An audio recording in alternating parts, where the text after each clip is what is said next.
today we are going to study about general knowledge of standard 7 lesson number 6 which is famous environmentalist. Famous environmentalist यानी कि ऐसे कुछ great human beings को जो environment के लिए हमेशा चिंतित रहते हैं और एनवायरनमेंट को बचाने के लिए जो भी बन पड़े वो काम करते हैं। तो ऐसे कुछ एनवायरमेंटलिस्ट के बारे में हमें यहाँ पे पढ़ना है। तो देखो बच्चों, पहला, an environmentalist and a lawyer whose efforts resulted in the Supreme Court ordering the closure of more than 200 industrial units around the Taj Mahal।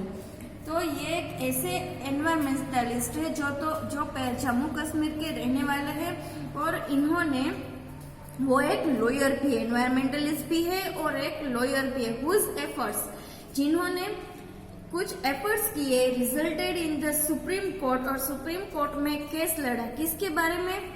Ordering the closure of more than 200 industrial units around the Taj Mahal. Taj Mahal के आसपास जो 200 industrial units थे, जिसके कारण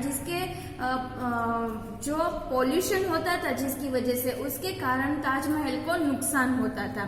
तो उस 200 industrial units को बंद करवाने के लिए उन्होंने सुप्रीम कोर्ट में केस लड़ा और वो केस भी जीत गए और वो जो 200 इंडस्ट्रियल यूनिट्स थे वो भी बंद हो गए। And the installation of pollution control devices in nearly 5000 more units, और उसके अलावा के जो 5000 इंडस्ट्रियल यूनिट्स थे वहां पे पॉल्यूशन कंट्रोल डिवाइसेस भी उन्होंने इंस्टॉल करवाए, जिसकी मदद से पॉल्यूशन है वो एटमॉस्फेयर में कम स्प्रेड हो।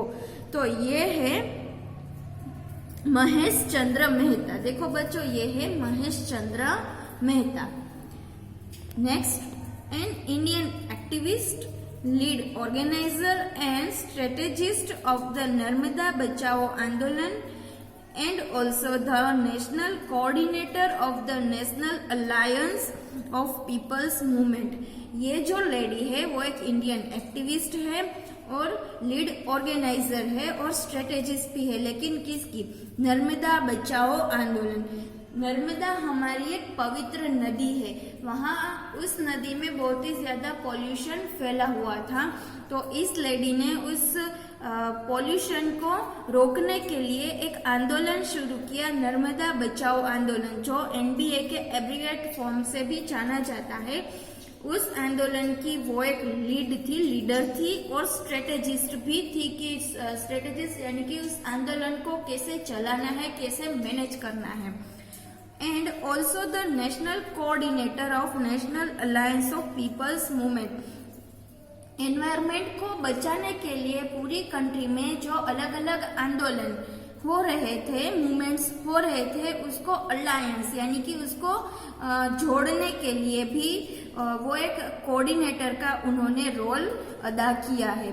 तो ये है मेधा पटकर। देखो बच्चों, ये है मेधा पटकर।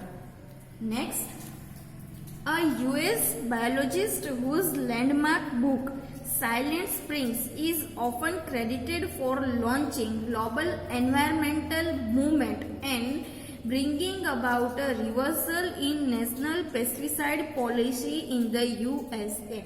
ये यूएस यानी कि यूनाइटेड स्टेट्स ऑफ अमेरिका की बायोलॉजिस्ट है, जिन्होंने एक लैंडमार्क बुक लिखी जिसका नाम है साइलेंट स्प्रिंग, जो लॉन्च हुआ, जो बुक पूरे एनवायरनमेंट से रिलेटेड बुक थी और ग्लोबल एनवायरमेंटल मूवमेंट के आधार से उसका लॉन्चिंग किया गया। यानी कि पूरे विश्व में जो एनवायरनमेंट में जो पॉल्यूशन फैला हुआ है उसको रोकने के लिए और पूरे विश्व को बचाने के लिए उन्होंने एक बुक लिखी जिसका नाम है साइलेंट स्प्रिंग।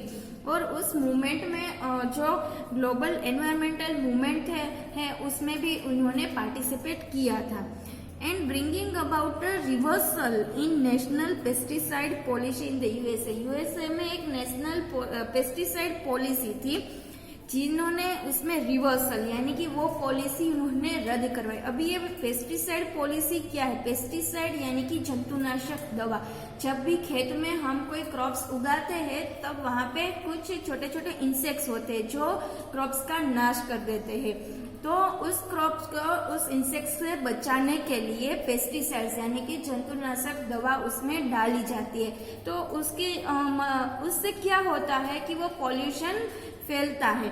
इसीलिए वो जो नेशनल पेस्टिसाइड पॉलिसी है उसको रद्द करने के लिए भी उन्होंने बहुत ही ज्यादा एफर्ट्स किए और रद्द भी करवाया। तो ये है रेचल कार्सन। देखो बच्चों, ये है रेचल कार्सन।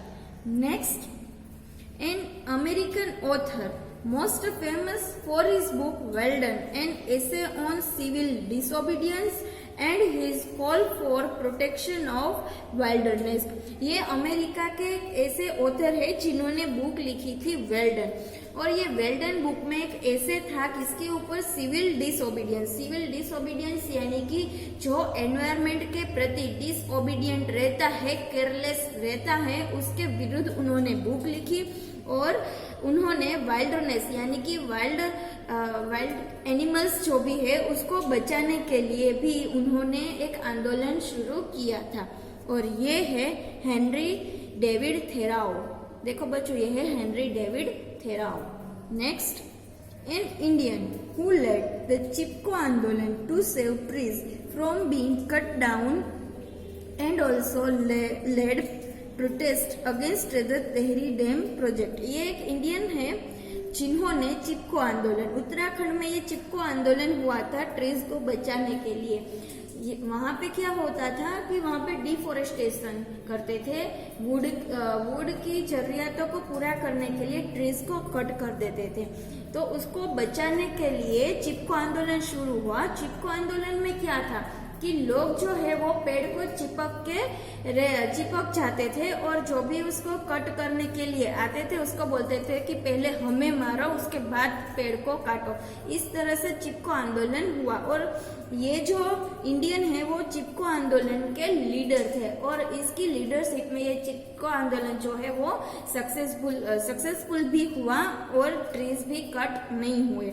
और इसके अलावा उन्होंने तेहरी डैम प्रोजेक्ट जो जनवरी 9, 1927 में जो भागीरथी नदी के ऊपर तेहरी डैम बना था उसके अगेंस्ट भी इन्होंने प्रोटेस्ट किया।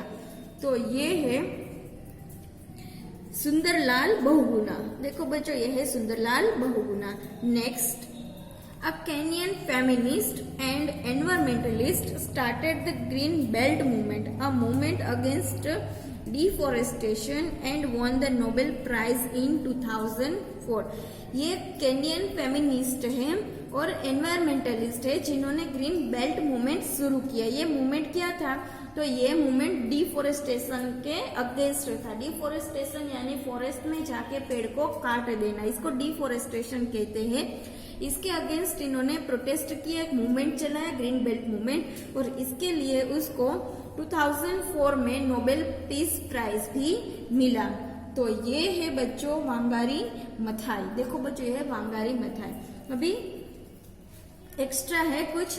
World Environment day is celebrated on June 5 every year. ये तो बच्चों में पता है कि एवरी ईयर जून 5 को एनवायरमेंट डे हम सेलिब्रेट करते हैं।